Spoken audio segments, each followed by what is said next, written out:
Welcome, Gordon. It's wonderful to have you on our podcast for Designing for Humans in the Loop. What is it to be a designer now? Yeah, well, I think that's going to change really significantly in ways that it hasn't, over the last decade, right? And I think things have changed over the last, let's say, 15 plus years. I mean, this whole digital thing, despite its ubiquity, is not that old, really. iPhones 28, 2008, etc. So there's things have shifted a lot, but I think the big shift is happening now, and I think it's revealing maybe a critical gap that I've thought about for a number of years and started to vocalize a little bit, which is um, unlike a lot of other design disciplines, digital design has a very, for whatever reason, very clear kind of uh, uh, sort of break between what happens on the front end, the visual design, the experience, the stuff, the fluffy stuff, let's say, versus what happens underneath. And I think that this is really, this is something designers are very responsible for as well. And I think there's been a real lack of interest by a lot of designers in digital design, in the digital product space, about the thing which they're actually, almost directly, at least in terms of the user experience, need to get done to create that experience. I'm talking about what happens under the hood. And I think it's so unique because in so many other design disciplines, you can't decouple the making of the thing from the creating of the thing, right? So if you're an industrial designer or a physical product designer, you have to understand the manufacturing process, the materials process. You have to have some knowledge, and you can't really do your job without it. But somehow we're in a state, I think, in 2025 where there are a lot of front end designers or UX UI designers who, like, not only do they don't think it's relevant, but they're just not interested. And as somebody who's been a developer for almost as long as I've been a designer, I think part of this is a psychological dichotomy, right? Like, design is creative, coding is technical, and I just think that's BS. I think that there's a lot of a lot of logic and thinking and structure that we do in design, and a lot of creativity you can do in code. And I just don't think that this is going to work anymore. That you can be a designer in 2026 and say, I just don't care how things work. Um, by the same token, like, the tools that we're using are becoming, let's say, easier in a way where you don't necessarily need to be deep in the code. But if you don't understand that relationship between the thing you're making and the experience you want, and I just feel like it's just not going to work anymore. It's not going to work from a being relevant perspective, and I just think from an opportunity perspective. Do you feel like designers may be overwhelmed as well? Because it feels like another skill in our toolbox that we've got to try to take arsenal of. We've got to look after the customer and the research, and we're thinking at this, how does the UI look from a look and feel, and then obviously the interaction of that, and then now we're starting to think about under the hood as well. Is that why you think some designers or a lot of designers are trying to sort of go, oh, I just want to focus on one thing and not have to try and think about everything at the same time? Hmm. Interesting. Like, I had an immediate reaction when you said when we have to think about the user, and I honestly, I believe that narrative about owning the customer, owning the user. I don't think this was driven by design in a lot of ways. I think a lot of this is a product of design being pushed around, let's say, in the product context. Like, okay, you're at the pointy end of the stick, so you've got to care about the customer. And that's never been true. All the best companies, they care about the customer through the line, right? From management onwards. And I think it also reveals the disconnect about why would the stuff under the hood not be relevant? Why is it something additional and not part of the core? And I made a post on LinkedIn recently where I said, I think designers should, at the very least, understand what is the very first backend layer related to, let's say, user interface, and that would be your HTML, your kind of front end structure. And the resistance was really strong. It was like, no, that's a technical thing. It's not a design thing. We've come so far in the last 15 years about what design is and what it is we're doing, that old design is aesthetic stuff, design is a creative thing. It's just not relevant anymore. It is not part of the reality anymore. Our toolbox is growing, but it's also needing to grow as well by the sound of it, right?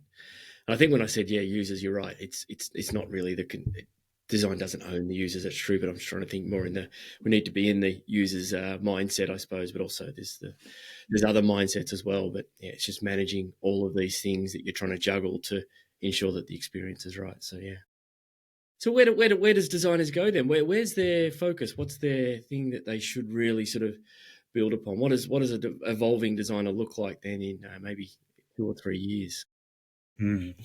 Well, I think you kind of mentioned it just a moment ago, right? Like, what is our toolkit, right? And now we're in a place, or we have an opportunity where what is anybody's toolkit anymore? Right? What is the toolkit of a management consultant? What is the value? And I think the question is more like, what do I want my toolkit to be? In our experience at McKinsey, where it was like, what we have to bring into our remit, what we have to bring into our focus was very different than what we believed we should be in the focus at the start of it, right? The start of our careers. And I think I'm a much better designer for that. My view is much more holistic than it used to be, much more encompassing of different needs and realities that make me a much better designer. And so I think this is the opportunity in 2026, right? It's like we have some amazing tools at our disposal. And if they're not there yet, we can actually create the tools themselves that we want at our disposal. And then we can, depending on what we think our context is, what we think the toolkit should be, what we think the opportunity actually is, we have this opportunity to do some really, really amazing things. But if you are a designer who thinks all I do is UI, that's my thing, don't bother me about anything else, or a developer who says I just code, I don't bother me about, and of course there's a lot of people who think like that, but I feel like that is there's going to be a gap that widens like exponentially in the coming years, and it's really going to favor people who have ideas, are not afraid to explore, not afraid to kind of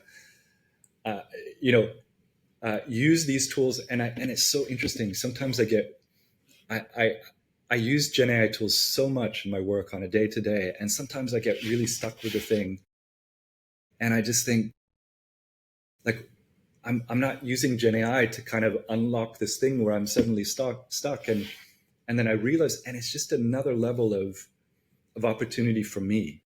So, I think it's more a question of creative thinkers have a huge opportunity coming up, creative thinkers. And not every designer is necessarily a creative thinker.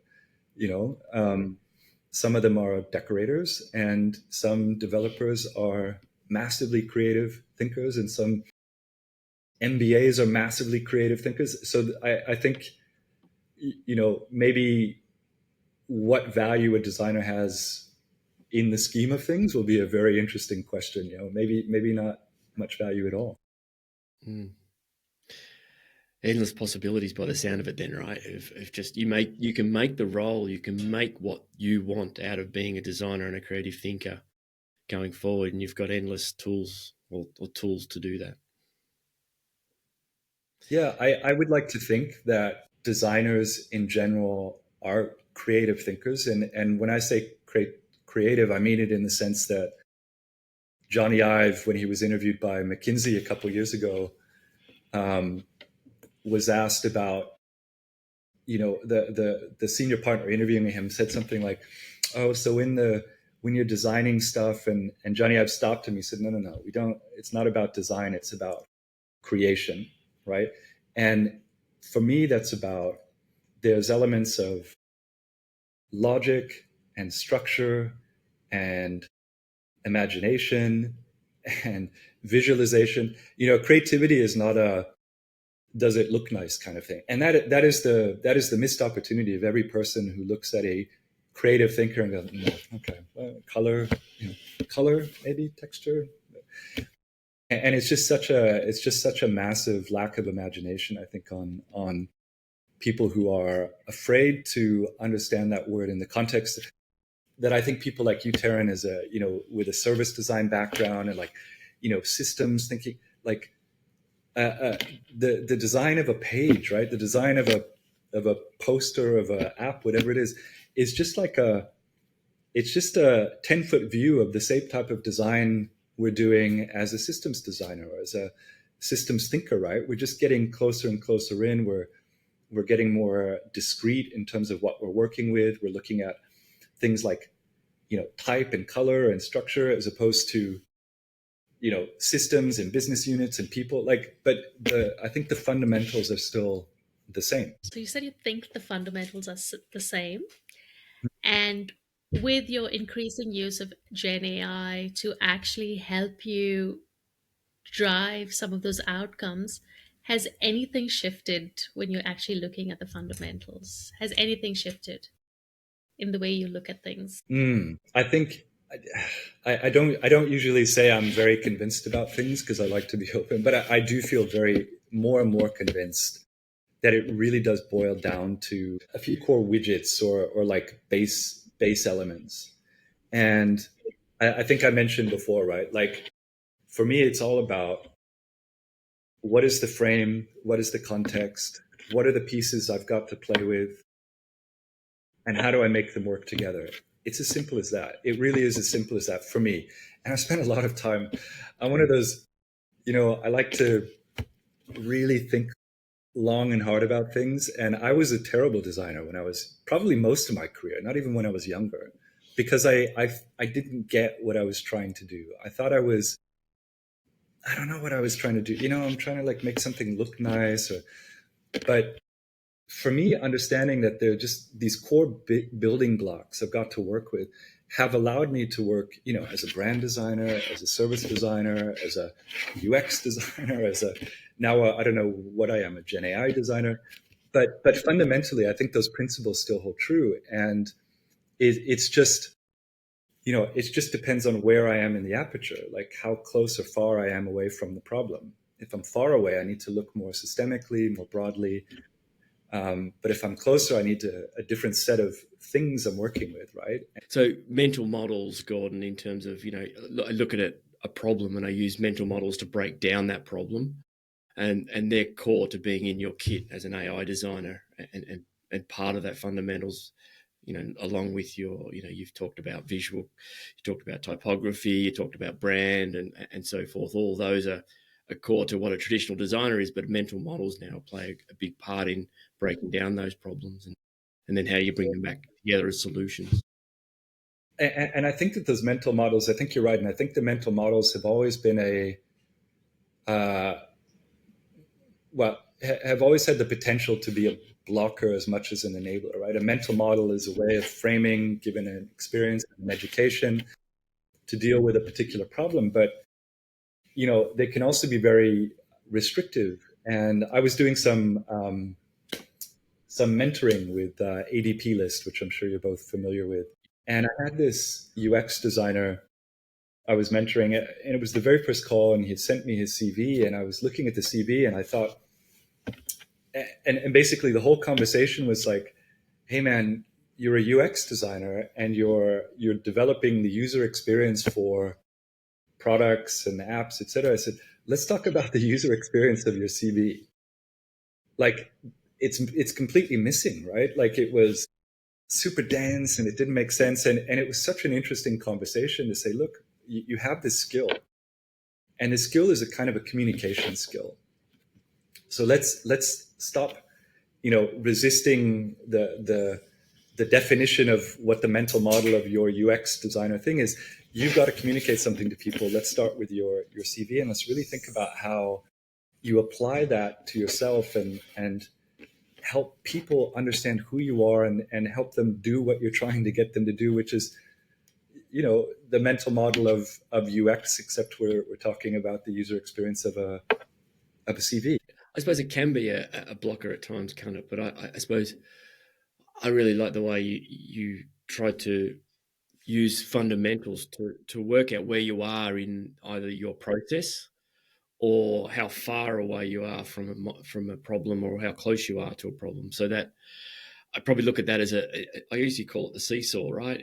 How far am I 10,000 feet away, or am I right in the details? How do I consistently move in and out of the weeds to overviewing the entirety of the system, if you like to call it like that? Well, I think I got that from you, Justin. If I reflect again on our project in 2019, and I had I think I had the room full of wireframes and things and paper and sketches, and I think you were the one who came in. You were like, okay, look, this is the 100-foot view. Let's do the 30,000-foot view, because you understood. Yeah, because you understood something. And again, this is what I'm getting at. You understood something about how we needed to communicate to the stakeholders that I didn't see, because I had this mental model of we need to create this product, we need to get this app done. And so you brought a perspective again, which was a traditional designer wouldn't be doing that, right? They'd be doing what I was doing. We gotta look here. So you helped me by framing that, because what I think you did in that moment was you made me realize that my role was bigger than the thing I was making, right? My success was contingent not just on making a great product, but helping the people who would allow me to do that understand what the hell I was doing in the first place, or not, right? And so that was super helpful. That's really interesting, actually, Gordon, because you just said, and when we reflect on that project, and we're not going to go into the details of it, but it's super fast projects that we were operating in. I wonder how that plays a part into a designer having to know that they move really quickly now with all of these opportunities around, coding and vibe coding, and getting into being able to use generative AI to really sort of move fast. When is the right time to step back for a designer? When is the right time to understand, as you're moving so quick, to slow down to ensure that you're moving in the right direction? Well, speed is relative, right? I think I work at a speed that is 10 times what I did before my McKinsey experience. And I think definitely having a background in programming helps me in this new kind of AI world of making things fast, because as somebody who cares a lot about the foundations, right? Like, maybe that's the UX part of me. If I don't have a strong foundation, if I don't understand what the primitives are, if I don't understand what my core components are, if I don't understand my information architecture, if I don't understand those things, I know that at some point I'm going to be in a lot of trouble, right? I know that and it's as much about managing chaos as it is designing structure, right?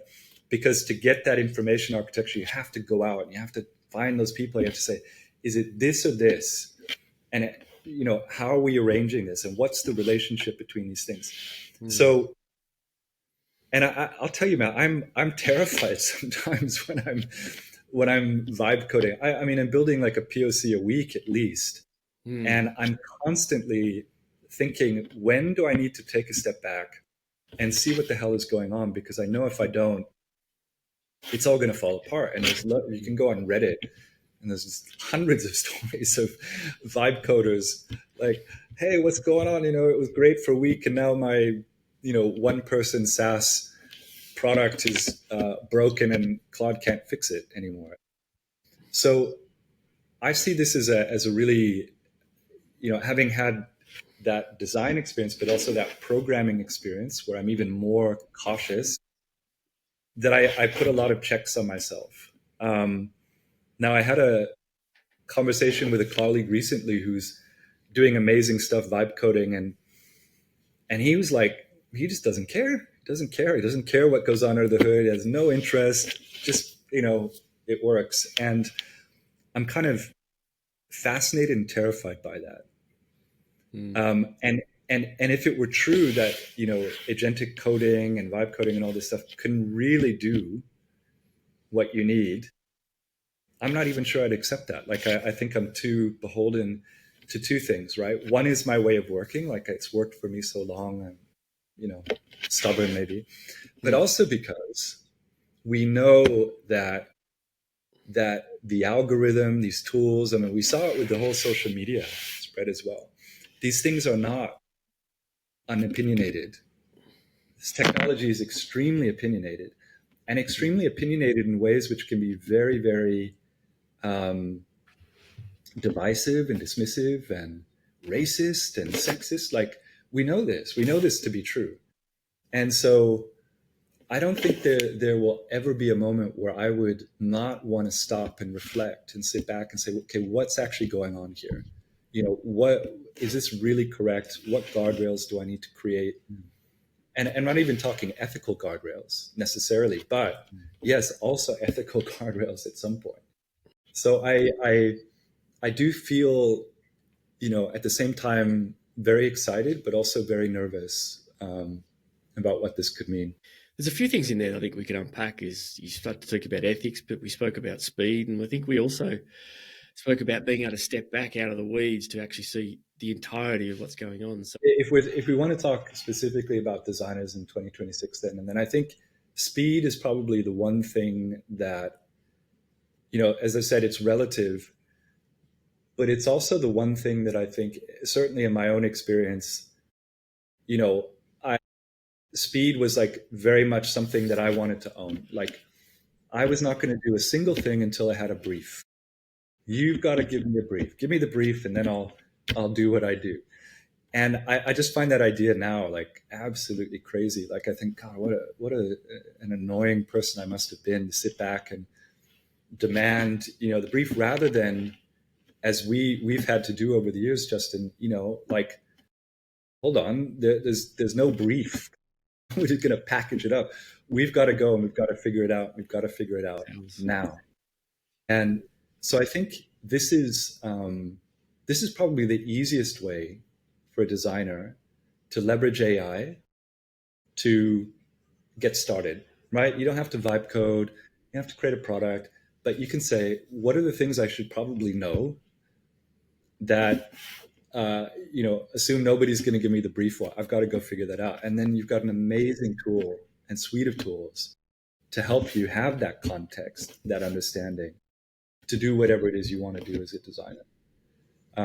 So basically, don't wait around for the brief. I've listed like 5 or 6 things that you've actually discussed. So I think what you've said is ethics, risk taking, being able to look under the hood, know what's going on in the background, having checks in place, and making sure that you're like constantly like checking in and checking back. Maybe at its core is not sitting around and waiting for a brief, and really like beginning to experiment is what I'm taking away, Gordon. But I'm just, if I could just pose a question back, maybe starting with you, Taryn. Like you're like in the last year or so, I mean, and also given your interest in the subject, I mean, are you seeing your role differently? Are you understanding your own way of working differently? And Yeah, to answer your question, absolutely. I've been experimenting for quite a bit of time, and it really depends on the client, though. So, a recent client that I worked with, I was not able to use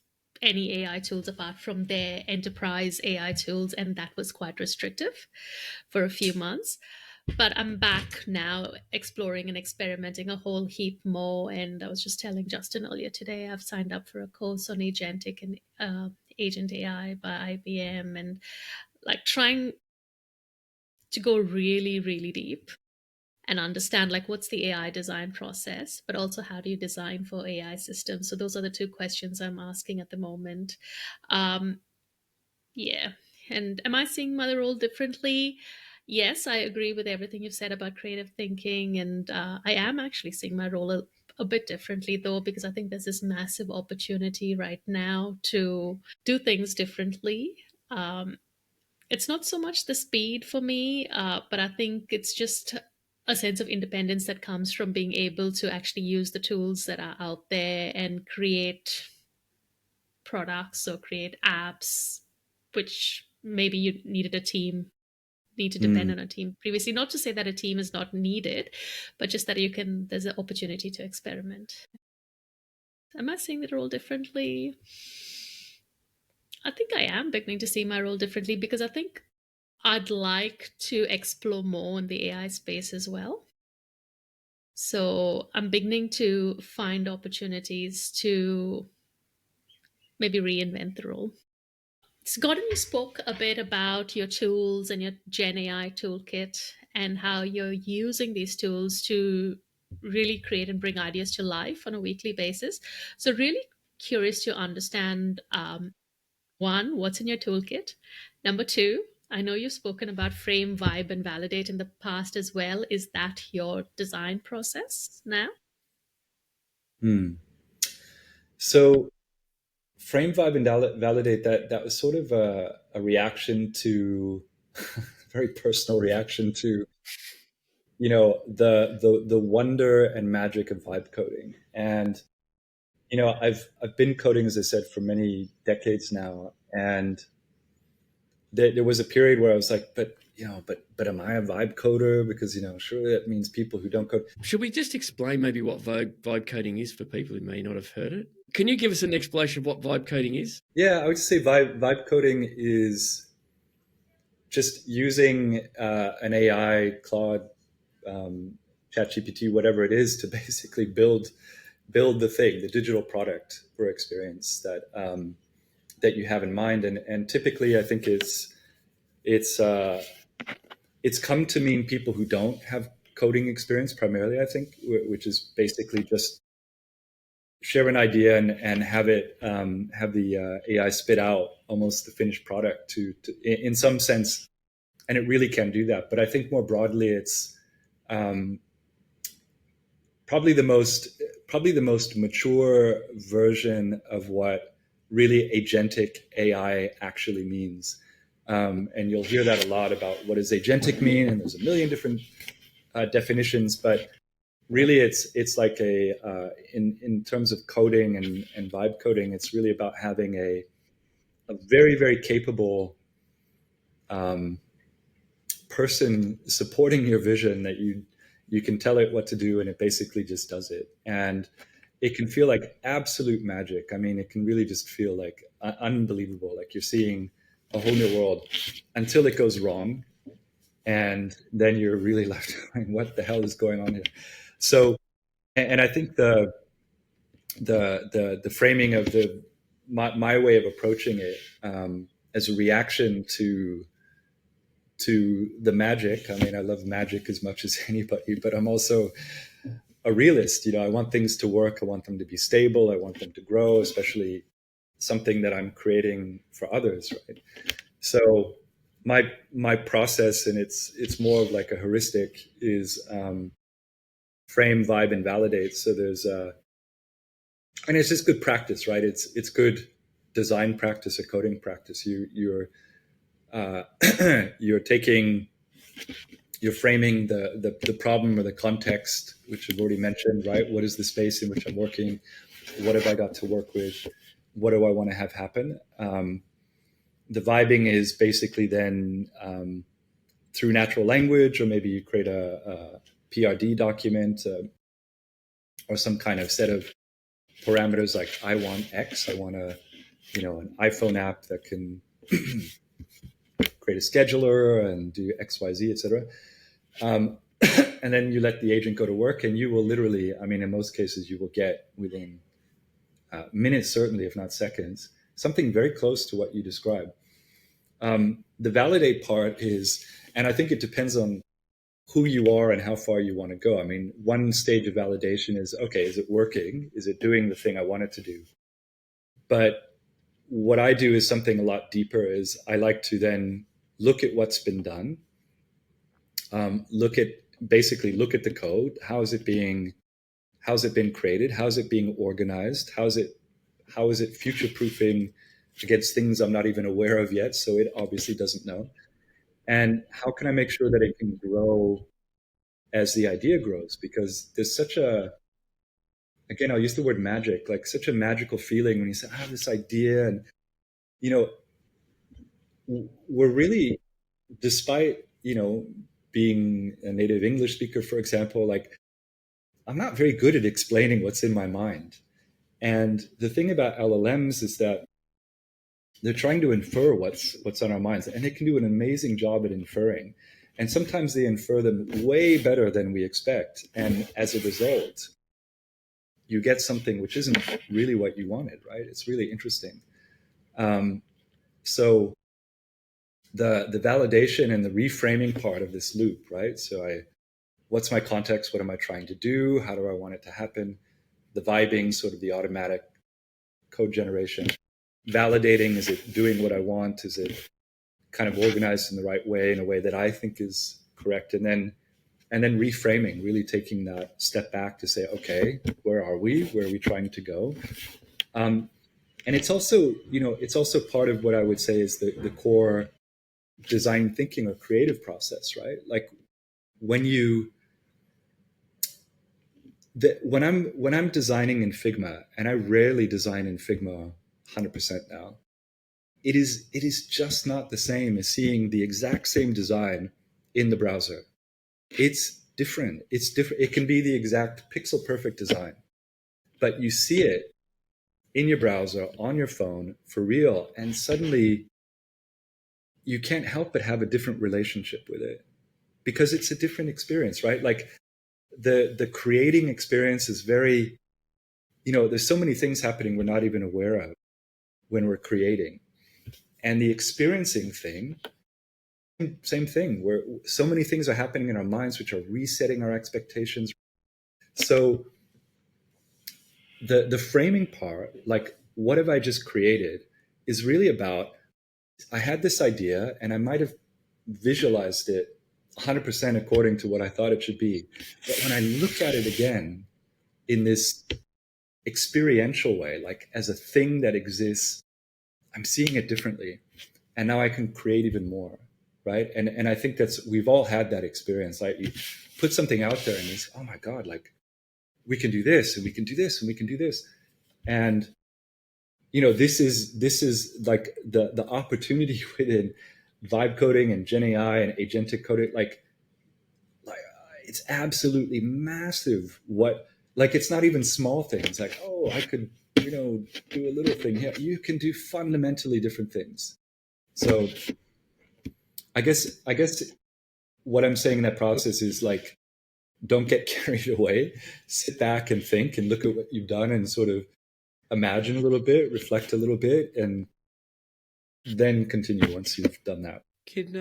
There's a few things in there. I think you're right on the idea of, as designers and Figma's, we can sit there and we design, and a lot's going on in our mind around what we think it will feel like and how we will interact with it. But I think what you just touched on is that it brings it to life very quickly for us, doesn't it? And when you can start to interact with it in a tangible way, it actually expedites the process in some way, shape or form, because you can actually see it out there in the real world and you can pass it to people to actually fully interact with it, as opposed to speaking about a design. Oh, we think it'll do this and it'll do that. And sometimes other people's interpretations of that is very different, right? And so you touch on something magic there in that sense, that it comes to life very quickly. Can you talk us a little bit about it? Give us a good example of how you start to frame something that you want to start to put into your process. So, Gordon, where do you start? What do you do? What do you bring together? And what tools would you use to frame this before you say you went into sort of using your vibe coding, or if it was Claude Code, or it was ChatGPT, or what would that be? What are some good examples that you can provide us there? Yeah, so really now my process, the framing part is I'm using Claude or ChatGPT to just talk to it and say, hey, I have this idea. I want to create a product management tool that, based on something I created 10 years ago but never finished, and blah, blah, blah, blah, blah. And I get into, and part of that framing is, instructing whichever LLM I'm using, like, I don't want you to give me an answer right away. I want you to be a thought partner. I want you to help me think this through. So I'll do that almost always first. And when I feel comfortable with, you know, there's a re-articulation of my messy thoughts in a way that makes sense to me, then I say, okay, now let's frame this in a way that would be suitable for my local coding agent to start building a baseline product for. And then I'll copy and paste that, and that's usually where it starts. Sometimes I actually, so I work within a coding agent within my coding editor, and sometimes I'll say, okay, in the coding editor, tell me what you've just done and why you've done it, and then I'll copy and paste that into, a completely different LLM and say, okay, I want you to assess what it's doing and why you think it's doing it. Is there a better way to do it? And if so, give me some instructions I can share back. So for me, this is all this like self-preservation in a way. Like my brain feels very limited in all this wondrous stuff happening. So I want some checks and balances. And the very least I can do is, hold on, tell me what you're doing, why. Now I'm going to see if that makes sense over here and if it makes sense to me and blah, blah, blah. So, but I think that stage gating things is really important. Again, Justin, I think we've both experienced the idea of like, what's perceived as a good idea. Now let's put 100% effort into it and do this good idea, which turns out to be a terrible idea. And I think this is the risk of vibe coding. It's just so easy to run along and run fast and then eventually have it run away from you. Just so good. Yeah. So talk to us a little, and the framing, a good example there of that. It feels like it's about just getting out your thoughts and ideas out of your head, and at least then having someone sort of help shape them for you. Because as a human being, I think we have lots of ideas, and we could be reading a book, or if you're watching a movie, or we could be doing anything, and things come to us in terms of ideas. The best part of an idea generation is sometimes when you're not actually sitting there and thinking about the problem. It's doing something completely different where you allow your mind to escape. But how long would you typically spend framing a potential problem? Is it done within a very short period of time, or do you just ruminate on it for a day or two and just trying to fulfill all of the things that are in your head, and that may take time? Yeah, God, a day or two. No, I mean, it's usually just a few minutes. I mean, Really, it's right? Yeah. It's the real validation comes in the experience, right? So I want to get to something tangible ASAP. And I suppose this is where my long experience as a designer, and I think this is where we all, as experienced designers, we have a real advantage over less experienced designers. I can very quickly assess, is this working along a number of different ways, right? Like in terms of experience, in terms of UX, in terms of product, in terms of blah, blah, blah. So I kind of want to get to it as quickly as possible. So usually, yeah, I probably have the intention of like, yeah, this is really important. I'm going to spend a lot of time. I'm going to chit chat. But then after like 5 minutes, I'm like, no, I want to make it now. Let's go. Yeah. And then what's that next? Talk to us a little bit about a good example around then vibing. So, what's their core process there? Obviously, it's interacting with a large language model, and maybe what are some of the tools that you're starting to use there to build out the framing aspect that you've pulled together? Super interesting. So this is where I feel like, I've, like I said, been a developer for a really long time. Was at one point an expert in HTML and CSS. Like those things were really important back when you really had to know those things. And you can really see where the training data of LLMs when it comes to coding is good and it's not so good. The training data for a lot of stuff, this is where you get into like, what framework are you going to use? Are you going to use Python? Are you going to use Node? Are you going to use React? Are you going to Next? And I don't use any of that. I'm using Node and like vanilla JavaScript, vanilla HTML, CSS. And so the point of this is that even in the vibing, like you need to like choose, you need to pick your vibe, man. Otherwise, it's just going to do literally whatever, and it's going to do it. It's going to, you say I want XYZ, and then you're going to have like Docker installed in your computer and like all these things and these Python libraries, and you have no clue what it does or what it's all about. And that's important. That's really important. I mean, like, and this is where I think the risk of vibing really plays a role. Like, it's not that easy to put something, out in the world that can scale, that people can, I mean, even something basic to put online for somebody, even one other person to use, is not that straightforward. And you have to make some really critical decisions. So, I have my kit, and whether it's good or not, I don't know, but it works for me. So, but that's really in the vibing part. It's where I'm kind of in the moment, sort of checking, like, okay, why is it doing that, and what's that thing, and why is it installing a super base, and what kind of authentication is this, and these are design decisions. And so they don't feel out of place to me. Somebody's got to decide this, right? And so, but usually once I've kind of framed what I, or guided it in the stack I want, it's really a question of let it do its thing. And I mean, really, if you haven't done it yet, it's within 15, 20 seconds, you can have a really robust, very highly interactive, very highly aligned to the vision working thing. And it's absolutely phenomenal. I don't know, Gordon. Like, I don't think that I would be able to like figure out between Node and Python. And like you said, like, I think you've got a very, very specialized skill set with that developer experience. I can't see myself figuring all of this But look, out as a designer. you don't need to decide.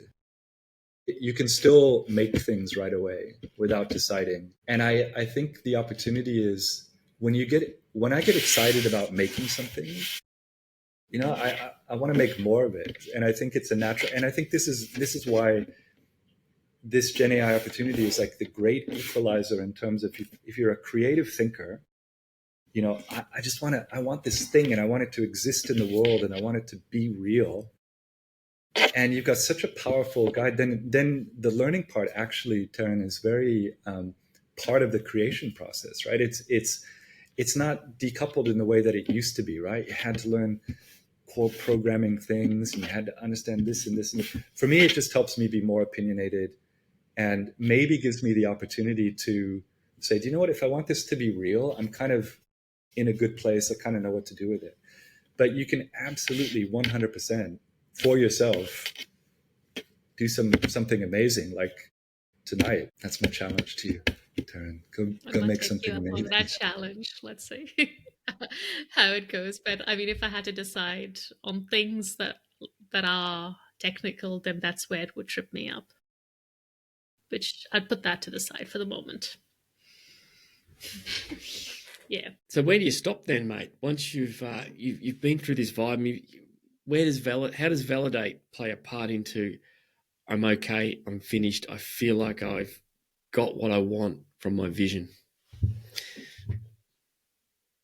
Because you could go on forever here, I'd imagine. Like, Yeah, you consistently tinker and tinker and tinker, and I suppose maybe that's the artist coming through in all of us, to just constantly feel like we've never finished. We've just got to keep tinkering. There's got to be a point where you're like, I think I've nailed what my vision was. such a relevant question. I think, this is all a means to an end, right? It should be. I'm not independently wealthy where I can just sit back and play around all day and make stuff just for the fun of it. So there's a reality of, am I doing this for me to make things that I want to put out in the world and try to monetize, and, or am I doing this to understand because I'm curious and I want to know what's going on, and could this become a skill where I can use as a consultant to help other people? I think the answer is yes to all of those things, and probably more. So I think it just depends on really where I am and what I'm working on and who I'm working on it for. But I do think that there's maybe in the back of my mind that in all of this, there's going to be the thing that I love and it just feels right, and there's a market for it, and then I can just go and do that until I get bored and want to do something else. But yeah, it's, you know, I think if you just look at this from a practical perspective, there is and I've spoken to two other people who, have like Gen AI product development companies. There's a guy in Bangkok I know who does, and what they're saying really aligns, and what they're experiencing really aligns with what I'm experiencing. You can have a POC that you can share with the client within days. Proof of concept: does this idea work? Is there something here? And an MVP you can have in a couple weeks, right? And so that validation process, let's say in a more formal product design process or digital process, I mean, if you're doing it right, like, so you have the right guardrails, you really understand the right constraints, if you're constantly validating and framing, oh man, you can get so much further faster.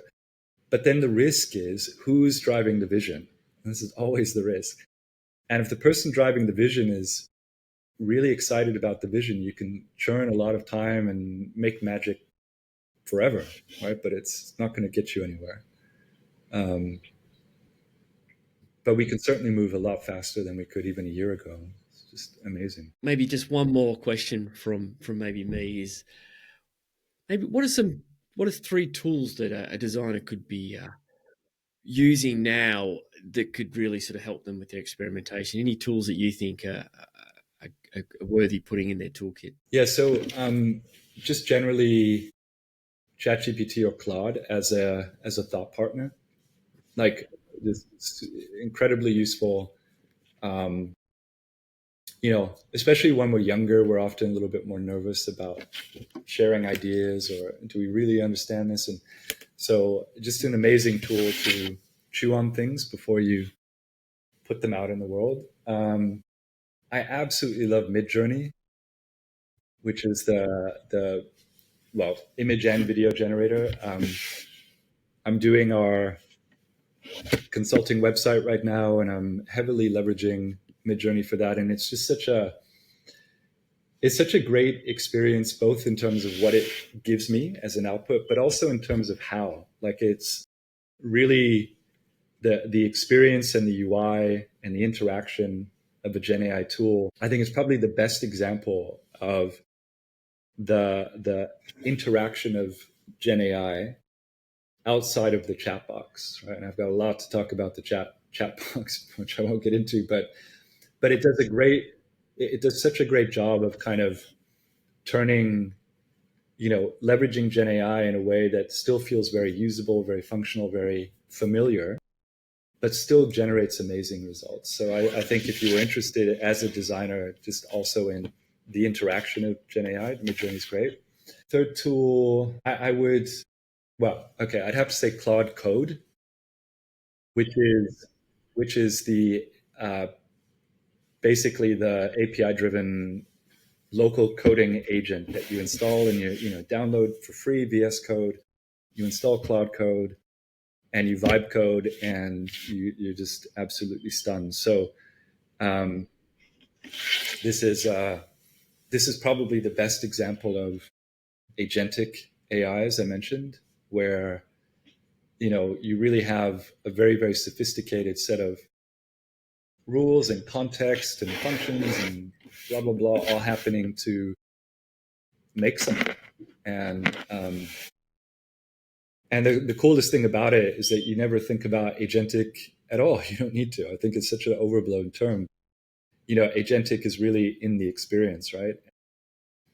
I think this is the opportunity for businesses and the world really going forward, is that what does agentic mean in the context of all the other stuff? Coding is very, very mature and robust, and we're starting to see elements of that. I think ChatGPT has a new function, kind of agentic functionality that they're integrating for some clients. So you're going to see more and more of this. Yeah, interesting. I think there's a lot of reflections. And Sorry. no, It's good because now I think I've kind of understood your design process as frame, vibe, validate, and then reframe.